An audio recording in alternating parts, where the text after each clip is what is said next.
Welcome to the new video about Anchor Panic, and that's right, we received a new code, so it's going to provide us 4 tinctures which are going to recover 120 each one of them of energy. This is a huge one, so the code is going to be in a pinned comment. And let's begin with the video about the energy. So what do we have? With the energy, it's quite a huge problem, everyone knows it, everyone hates it, but hey, it is what it is. We received an official response from developers of this game, and they're saying that this is one of the core elements of this game, the way how the energy works, the amount of energy required for farming, and so on. So it is what it is. They have it on Chinese server, they have it on Japanese server, and so on. So they're not going to change it whatsoever, unfortunately, but yeah, so keep this in mind. And they said that they're able to provide some more offers into the shop, that they're going to reduce the cost of energy to restore with crystals, which is, I believe, okay, but it's not optimal, especially for free-to-play players, because me personally, especially if I'm playing as a free-to-play player, I don't see a single one reason to spend my crystals for the energy, because I need them for summons, because I need characters and I need to build my teams, and I mean not just a single one but a couple of them at least. It's going to be kinda important to progress in overall all modes which are existing in this game. So yeah, what's the best way to manage your energy and how to deal with it? Overall, we need to keep in mind that there are going to be obviously login benefits. 2 times a day you are able to collect yourself 120 energy. The recovery aspect of the energy is going to take like 6 minutes to recover 1 unit of the energy. That's insane. So as you can see, maybe not because it's my camera here, but I will tell it to you. For example, right now I have 150, and to recover it up to 300 is going to take me about 15 hours. So in total, if you're at 0 and you want to recover your energy from complete 0 to 300, is going to take you like what, 30 hours? Insane. At least we have these benefits and you're able to restore yourself 240 energy a day. So in total, overall, during the day you will have 300 energy or a little bit above, based on your activity. And what should you, how can you manage it correctly?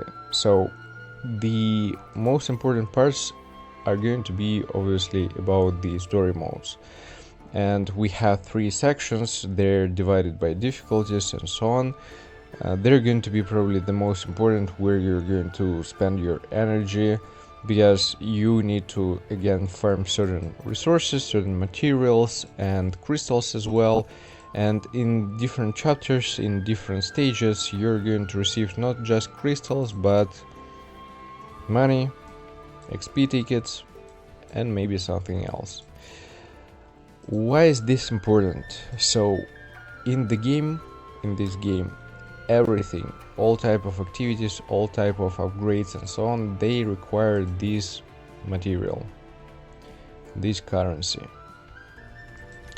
which is kind of lacking lately on, because when we're reaching to a certain point that we're going from level 60 to level 80, it's going to eat just all of your resources that you have. The other aspect is going to be about sigils as well. The same situation from level 60 up to level 80, just a freaking insanity. It's going to take quite a lot of time, quite a lot of resources and so on. Yeah, and obviously for certain characters, upgrading their skills is going to be also necessary. We're also talking about sigils, because they're going to provide, let's say, maybe half of your stats for your characters, and some of them, they're really crucial, because for your DPS you need to have crit rate, you need to have crit damage, and basically the only way how you're able to get yourself quite some amount of these stats, they're going to be from models. And again, to upgrading models, you need money, you need crafting materials, you need everything. Limit breaking is going to take you also some other parts of materials that you also need to farm. There is a lot things to do and where to spend your energy.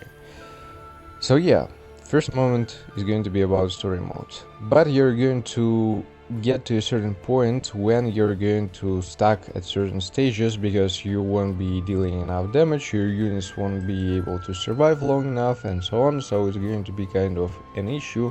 What should you do at these moments? Pretty much obvious, focus on a single one team and focus on it at a time. I mean, if you want to switch your attention to that team, you need to understand that you are going to forget about your first team for quite some time. I mean, you won't be able to progress them at all whatsoever, because all of your resources, all of your energy and so on is going to go to the second team. So probably the most optimal way is to build to a certain extent your first team, at least try to bring all of them to level 70, maybe bring your DPS unit to level 80, and yeah, here we're talking about experience tickets. So there are a couple of ways how you're able to get them. Obviously from your base, from tutorial model, and it's not a lot. I mean, it's okay, it's for free, it's giving some amount of it, it's not too bad, but it's not really that great. The other ways, they're going to be not special in welfare, nope, events,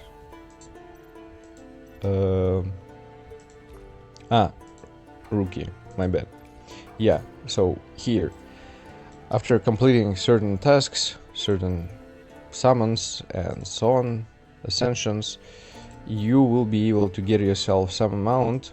Also, I'm not sure if for those players who are starting right now, but there were events where you've been able to get yourself 2 SR units up to advancement level 5, and they were providing quite a lot of experience tickets.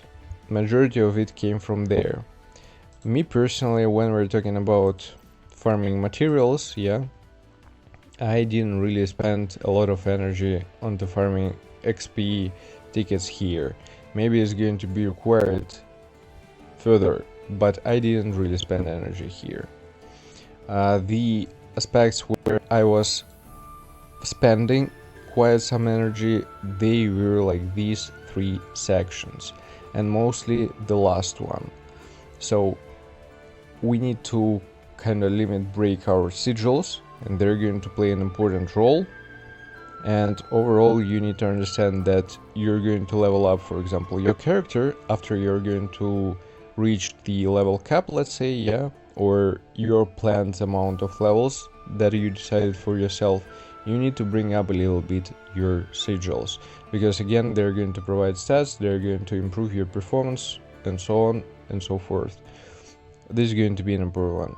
Materials for sigils. I had to farm quite a bit, but usually, at least at the very beginning of the game, you're able to farm certain materials from different types of activities like challenges, different modes, story mode, and so on. Also, you're going to summon for sigils, and majority of our weapons, you can salvage them and use them for enhancement of the most important weapons. So at least at this period of time at the very beginning, it's not such an issue. But if we're talking about priorities, and we're going to be at a certain stage where it's going to be required, first moment is going to be about experience of your character, so leveling them up. Then I would say on equal stages is going to be getting certain skills for certain characters. Not like for everyone is going to be important, but at least some skills for some characters yeah, it really matters. Again, this one at the very beginning, you're able to farm probably from different modes, from different activities for accomplishment different achievements and so on. But we're talking in a state when we won't be able to really farm it from anywhere else. So it's going to be kind of important to focus on your main DPS, on the most important support skills from here. You will have to limit break your sigils and you will have to level them up. The ideal gap between the level of your character and the level of your sigil is going to be probably like 10-15 levels, something like that, ideally. For the base construction materials, I didn't farm here at all whatsoever. I was in a state where I had to farm actually money because I ran out of it. I wasn't able to progress in the story. I had to progress on my characters and I was lacking with the in-game currency, so I had to farm quite a bit here. And it's going to cost you energy, obviously. When we're talking about the final stage, you're able to get yourself 15k, 30 energy per run, so in total 180 for 90k. That's insane, but yeah, resource management, that's right. And again, have a look at all other type of modes which maybe you're able to complete, because there you are able to get at least something. Is going to be better. Also check the exchange shops that we have in game. There also some sections are able to provide it. Maybe not the best benefit, not the best option, but hey, sometimes desperate times and so on. Now the next moment, and this is going to be quite a huge one. When you're reaching a certain point, for example your character's at level 70, 60, you have leveled out their sigils, you prepared pretty much everything in terms of their skills, and most likely I'm talking right now about the secondary teams, because when we're talking about the first team, it goes like a little bit chaotic, and you will understand if you're playing already for quite some time. You understand that the levels, the models, whatever is available, you're just going here and there and so on. So yeah, it's a little bit of a mess. But here, when you're progressing your second team, let's say to level 60, I guess, yeah, and you're going to limit break them. Obviously you're going to spend energy on the limit breaks and they're kind of brutal. After that you're going to focus on the models, which is going to be really important, and is going to take just a huge amount of energy, because farming for yourself the perfect models is going to take quite some time. And for every character, for every member in your team, you need to have overall the best fit, otherwise it's going to be not sustainable. Yeah, and obviously the suggestion is to reach the maximum level of difficulty, because at least here you have chances to get yourself the legendary drops, and this is going to be at some point easier. The main struggle here is that, for example, drops for the 4th, 5th and 6th slots, they're RNG based and they're different stats, and you want to have specific stats for your characters, so it might take you quite a lot. But overall, again, for leveling up your models, you need to have the materials to upgrade them, to level them up, or use the models which are not that useful and important for you, and again it's going to cost you some money, and after that you're going to farm money again, going back here, and so on and so forth. That's pretty much the strategy, especially when we're talking about the secondary team. So whenever you're planning to build yourself the second team, first progress with levels, with sigils, with skills, and after that go full on your models. If we're talking about the first team, well, it's going to be a little bit chaotic, but again, I was somewhere at the same situation. When I reached level 60, I had just some random models, and in a while I started to focus mostly on farming models and spending tinctures exactly there. With that, I was able to bring the most important models, and right now I am working on leveling them up one by one for each character.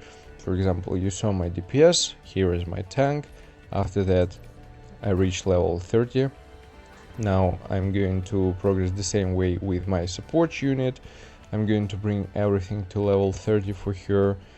After that I will be able to work on my, I believe, healer. She's going to be a bit more important. Also everything to level 30.